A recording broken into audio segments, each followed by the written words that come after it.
My name is Caitlin Steinkamp, and I am the licensed clinical social worker assigned to your case. I'm also a behavioral therapist here at the facility.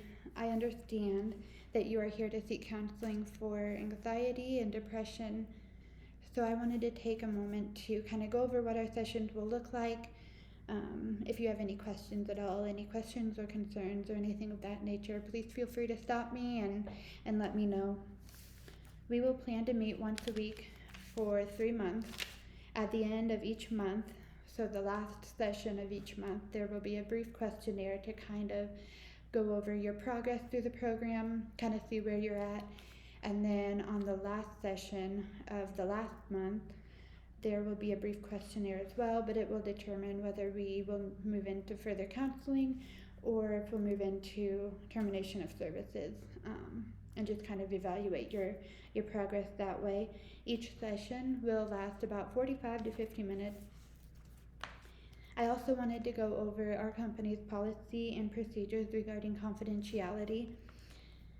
First of all, I want to state that everything discussed in our meetings will remain confidential. We will need your signature on a written form of consent to release any information disclosed in our meetings.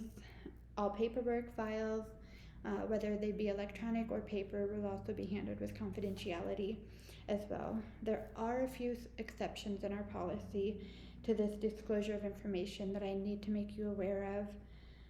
We need to make sure that our clients are aware of these exceptions.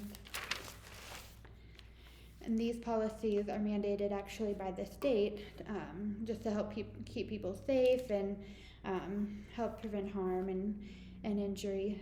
So we'll briefly go through those, and if you have any questions, feel free to let me know. The first is that we are required to report abuse of a child or otherwise incapacitated individual, such as an individual with a disability or the elderly. If abuse is suspected for any reason during our sessions, I will need to get other people involved to prevent future harm to the mentioned individual. The second policy is duty to protect. We have the responsibility to protect you and others. If during our session there is a mention of plans of suicide or self-harm or anything of that nature, I will need to get other people involved to protect you from future harm. The third policy that I wanted to let you know about is the policy called duty to warn. This means that we have a responsibility to warn individuals in a case that there is any mention of harming an individual or especially a thought-out plan mentioned of harming an individual. We will need to let that individual know.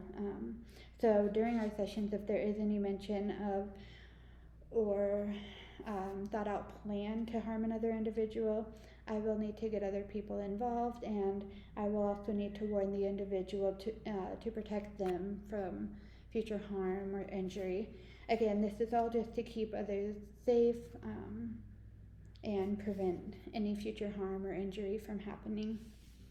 Finally, I will need you to fill out your form with your billing information and insurance information to keep on record, so we have that on file. If you have any questions at all, please feel free to reach out. Thank you for your time and your patience, and I hope that you have a good day.